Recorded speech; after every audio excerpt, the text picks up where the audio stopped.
మీ ఇంట్లో మొదటి కోటీశ్వరుడు మీరే అవ్వాలనుకుంటున్నారా? ఈ ఫైనాన్షియల్ వెబినార్ లో ఇప్పుడే జాయిన్ అవ్వండి.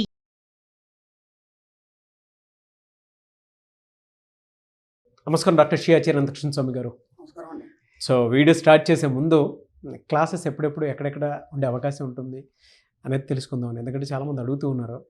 సబ్జెక్ట్ మీద అవగాహన పెరిగింది, దాంతోపాటు అదొక వ్యాస్ట్ సబ్జెక్ట్ లాగా వెళ్ళిపోయిందండి. Thank you. మనకి ఇప్పుడు 2024 అండి. మనకి 19 మే నుంచి ఈ మేలో మనకి 19 హైదరాబాద్ క్లాస్ అండి. 2 జూన్ వచ్చి విజయవాడలో ఉంటుంది. 9th జూన్ వచ్చి అనంతపురంలో అండి. 23 జూన్ వచ్చి విశాఖపట్నంలో ఉంటుంది. 30 జూన్ వచ్చి తిరుపతిలో ఉంటుంది. 7th జూలై వచ్చి రాజమండ్రిలో ఉంటుంది. ఇది కాకుండా మనకి ఈ మేలో 28, 29, 30 మనకి గోవా సెషన్స్ క్లాస్ ఉంది. 3 రోజులు.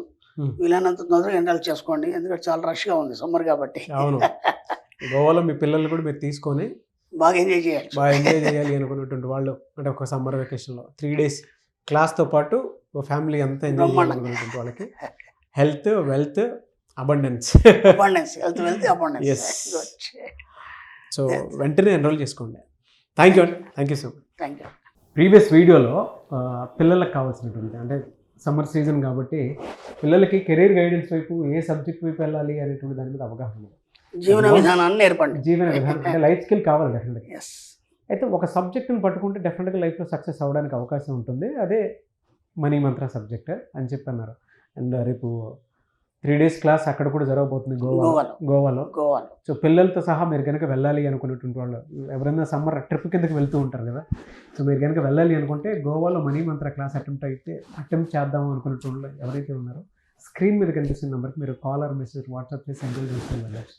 మంచి టైం అనుకుంటానండి నేనైతే పిల్లలకు కూడా. అంటే ఆ సబ్జెక్ట్ వాళ్ళు ఎంజాయ్ చేస్తారు, సబ్జెక్ట్ ఉంటారు. Thank you. ప్రీవియస్ వీడియోలో మీరు ఆ గైడెన్స్ ఇచ్చినందుకు పిల్లలకి ఎస్పెషల్లీ.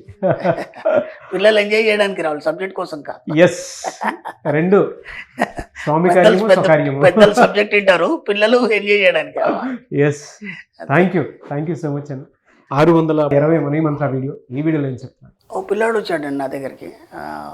దాదాపు డిగ్రీ కంప్లీట్ అయిపోయింది, పీజీ కూడా కంప్లీట్ అయిపోయింది. అయిపోయిన తర్వాత ఏమండి నేను ఒక కోర్స్ చేయాలనుకుంటున్నాను. చేయమన్నా, దాంట్లో ఏముంది. విచిత్రం ఏంటంటే ఆ కోర్స్ చేయాలని నాకు ఉంది, దానికి సంబంధించి అంతా నేను సిద్ధంగా ఉన్నాను. తర్వాత నేను జాయిన్ అయిపోయాను, ఒక 1 year అయిపోయింది. ఇప్పుడు ఎందుకో వేరే కోర్స్కి వెళ్ళిపోవాలనిపిస్తుంది. ఓకేనా, ఒక కోర్స్ చేయాలనుకున్నాను, 1 year అయిపోయింది, జాయిన్ అయిపోయాను. తర్వాత వేరే కోర్స్కి వెళ్ళాలనిపిస్తుంది. ఇప్పుడు ఏం చేయమంటారు నన్ను? సరే నువ్వేమనుకుంటున్నావు అని నేను అన్నాను. అప్పుడు ఆయన అన్నాడు ఏంటంటే, నా కొలీగ్స్ కూడా అందరూ ఏమంటున్నారంటే ఇది బాగానే ఉంటుంది, ఇది చేయమని అంటున్నారు, కానీ నాకు ఎందుకో వేరే సబ్జెక్ట్కి వెళ్ళిపోవాలనిపిస్తుంది. అంటే స్టార్టింగ్ ఇదే ఇంట్రెస్ట్ నాకు. ఆల్రెడీ 1 year కంప్లీట్ అయిపోయింది. అయిపోయిన తర్వాత ఇప్పుడు వేరే దానికి వెళ్ళాలనిపిస్తుంది. కానీ మళ్ళీ అందరు చెప్తుంటే ఏమనిపిస్తుంది అంటే ఇదే కరెక్ట్ అనిపిస్తుంది. ఈ కన్ఫ్యూజన్లో నేనున్నాను, మీరేం చెప్తారన్నాడు. ఓకేనా, నేను అన్నాను, నేను నీ అంత చదువుకోలేదు బాబు, దాని గురించి కూడా నాకు తెలియదు, అసలు అవగాహన కూడా లేదు. ఓకేనా, వీడియోలు ఎప్పటి నుంచి వింటున్నావు నువ్వు అంటే, దాదాపు నేను 2 years నుంచి వింటున్నానండి. ఓకే, నీకేమర్థమైంది అన్నాను. ఏమర్థమైందంటే డబ్బు గురించి అలా ఇలా అని బాగా చెప్పారు, డబ్బు సులభంగా ఎలా సంపాదించడం ఇవన్నీ పక్కన పెట్టేస్తే ఒక విషయం నేను చెప్పాను, నీకు గుర్తుందా అన్నాను. ఏంటండి అన్నాను. ప్రపంచంలో ఎవడి మాట వినకు, ప్రపంచంలో ఎవడి మాట వినకు, నీకేమనిపిస్తే చేయమని చెప్పాను తెలుసా లేదా? అవును సార్, మరి నాకు అడగడానికి ఎందుకు వచ్చావన్నా? నాకు అడగడానికి ఎందుకు వచ్చావు? అవునా కదా. ఇప్పుడు నేను చెప్పినా నువ్వు వినొద్దు, అయితే నువ్వు సబ్జెక్ట్ను పట్టుకున్నట్టు. నేను చెప్పినట్టు నువ్వు విన్నావు అనుకో, నువ్వు సబ్జెక్టులో లేనట్టు కదా. సింపుల్ కదా. కాబట్టి మన సబ్జెక్ట్లో మన ప్రపంచంలో ఎవరు చెప్పినట్టు వినాం. నీకు నువ్వు కానీ నీ మైండ్ ఏం చెప్తే అదే వింటాం.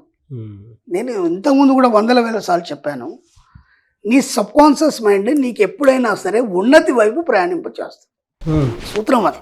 సూత్రం ఏంటంటే నీ యొక్క సుప్త చేతనాత్మక మనసు నిన్ను ఎప్పుడు కూడా ఉన్నతి వైపు, సంపదల వైపు, అర్థమైందా, ఒక గొప్ప స్థాయి వైపు, ఒక అద్భుతం వైపు, ఇలాంటి వైపు మాత్రమే ప్రయాణం చేస్తుంది. అది నీకు సరైనప్పుడు మాత్రమే దాన్ని నీ దగ్గరికి తీసుకొస్తుంది. అర్థమైంది? అది నీకు సరైంది, నువ్వు దానికి తగ్గవాడి అన్నప్పుడు మాత్రమే అది నీ దగ్గరికి తీసుకొస్తుంది. ఇప్పుడు నేను ఇంతకుముందు కూడా చెప్పాను ఒక మాట, ఒక కోరిక నీలో జనించింది, ఒక కోరిక ఉద్భవించింది అంటే దానికి నువ్వు అర్హుడం అయినప్పుడు మాత్రమే ఆ కోరిక నీకు వస్తుంది. అప్పటిదాకా నీకు రాదు అది.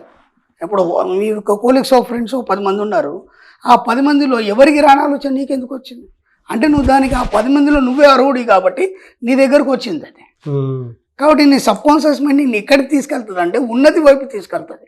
అది ఎప్పుడు నేను డిస్టర్బ్ చేయదు, ఎక్కడ నిన్ను ఫెయిల్ చేయదు, అర్థమైంది? ఎక్కడ నిన్ను ఓడించదు. నేను గెలుపు వైపు మాత్రమే తీసుకెళ్తుంది, అద్భుతం వైపు మాత్రమే తీసుకెళ్తుంది, నిన్ను ఎప్పుడు ఉన్నత స్థితిలో ఉంచడానికి చూస్తుంది. ఇప్పుడు నువ్వు ఇటు వెళ్తావా అటు వెళ్తావా నీ ఇష్టం డిసైడ్ చేసుకో. ఎందుకంటే అది ఉన్నతి వైపు తీసుకెళ్తుంది కదా. ఇప్పుడు నువ్వు 1 year చేసిన కోర్స్ చేస్తావా, లేదంటే ఇప్పుడు కొత్తగా అనుకుంటున్నావు దీనివైపు వెళ్తావా? నీ సబ్ కాన్షియస్ మైండ్ ఏం చెప్తే చెయ్యి.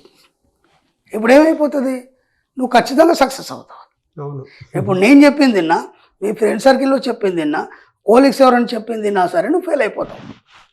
కాబట్టి ఏ గొప్ప వాళ్ళని తీసుకున్నా, ఎవరి జీవితాలు తీసుకున్నా సరే ఎవరి మాట వినలేదండి. ఇది బాగా గుర్తుంచుకో అంట. అర్థమైందా?